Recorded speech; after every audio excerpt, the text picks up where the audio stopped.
Hello friends, welcome to Maxam Mind's online classes.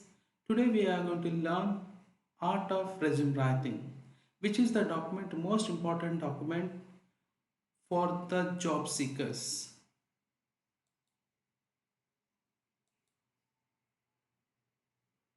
What is resume? Do you have any idea about resume? It is the summary of professional skills, professional experience, educational background, your skills and abilities. It is also known with different names. Sometimes it is known as biodata, CV, curriculum vitae, profile, or resume. No matter with which name it is called, almost have the same names. What is the importance of resume writing? Why we need to learn resume writing? You know that all the people who are seeking the job they don't get, but it is very important what to mention, what to not to mention, and what are the expectations of employers, what they are looking in the candidates. It is very important to know, because without knowing it you cannot get interview calls, you cannot get shortlisted for the interview. So it is very important to know resume writing. That means we need to understand what are the expectations of employers, what they are looking for the candidates. When we know this, it would be easy for us to prepare effective resume. Remember that all the resumes will not welcome you for the interview. More important thing is you need to know how to make resume.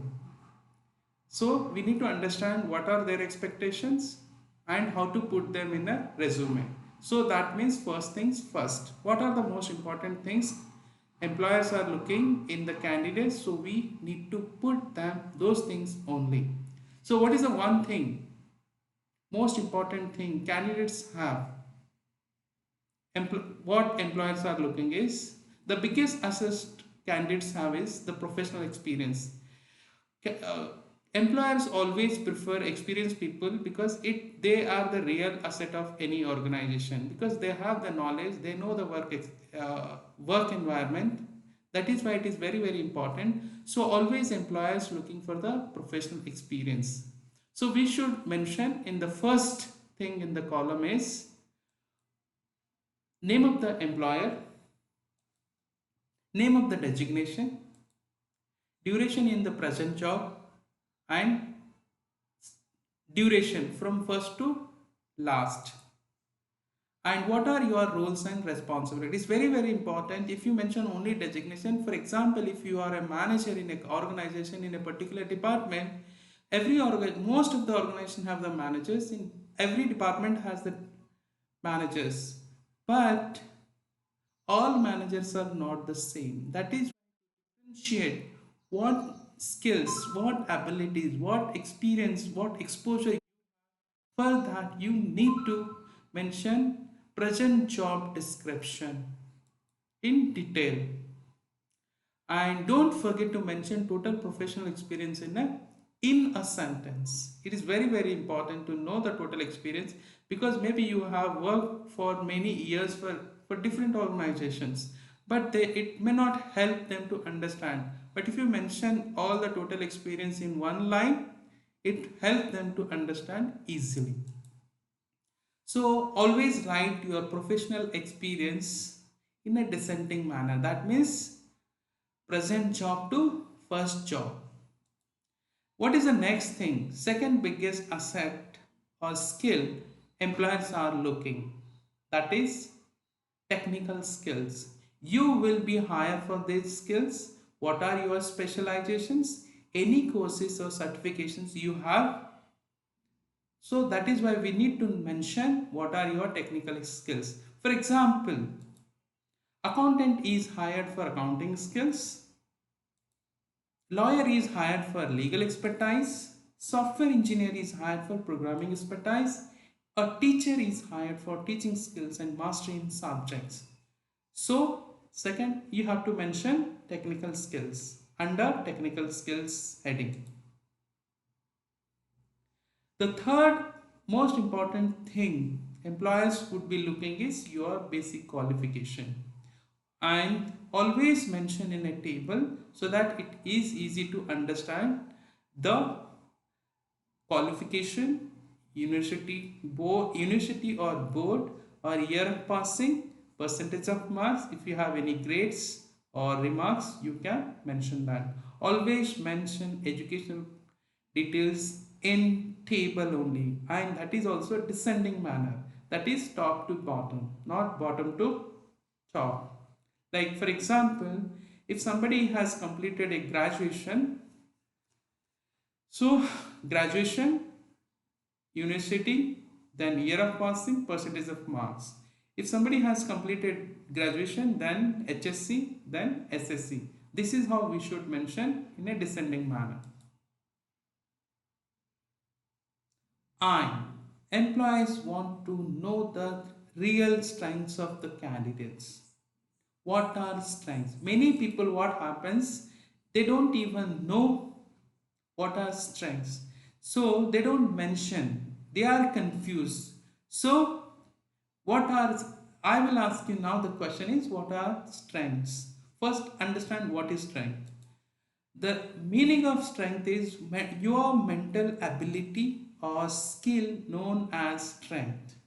Like for example, quick learning, efficient worker, focused, team player, good problem solver, good communication skills, positive attitude, leadership skills, good time management skills. These could be many, more than 10, 15, 20 also.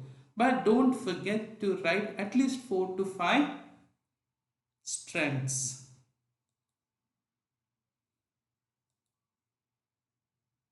Next is, if we need to mention past achievements. Past achievement.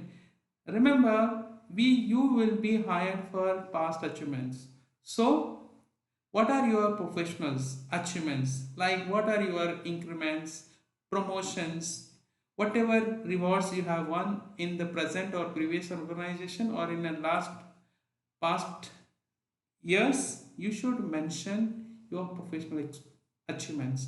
Then academic achievements, during your academics, during your education, if you have won any kind of, if you have achieved any kind of achievements, you should mention it. Also personal achievements, if you have any kind of personal achievements in life, you can mention them also. Next thing is hobbies. I've seen many people mentioning, like, my hobbies are watching TV, listening music, spending time on social media. Do you think you will be hired for if you tell this kind of?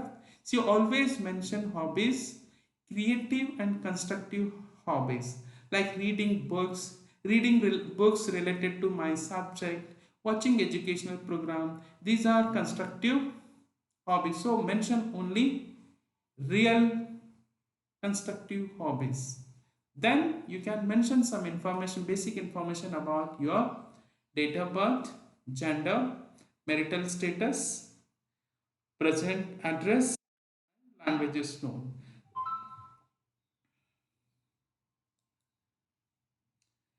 And now we learn some of the tips while making resume.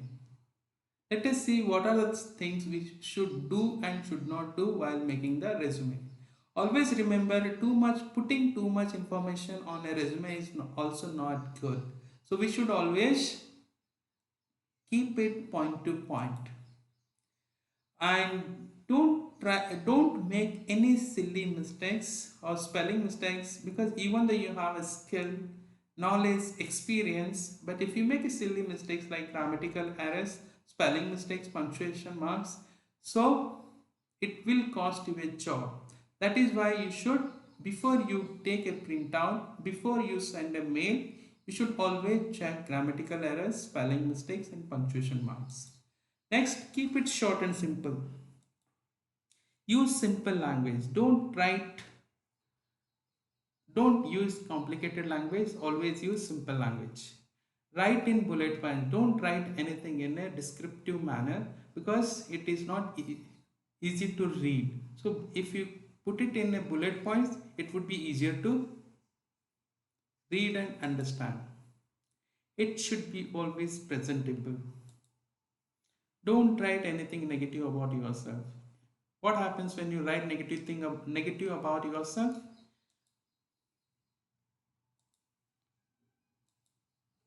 Highlight important points. Either by making it bold or italic, you can highlight. Don't put everything in capital letters. It should be always in black ink. Font and style should be simple and readable. Font size should be around between 12 and 14 size. Take single side print. Only take single side print. Last but not the least, don't forget to write your active contact number, email address on first page and on the top of the page. Thank you for watching this video. If you like this video, request you to like it, share it and subscribe to our YouTube channel. Thank you for watching this video.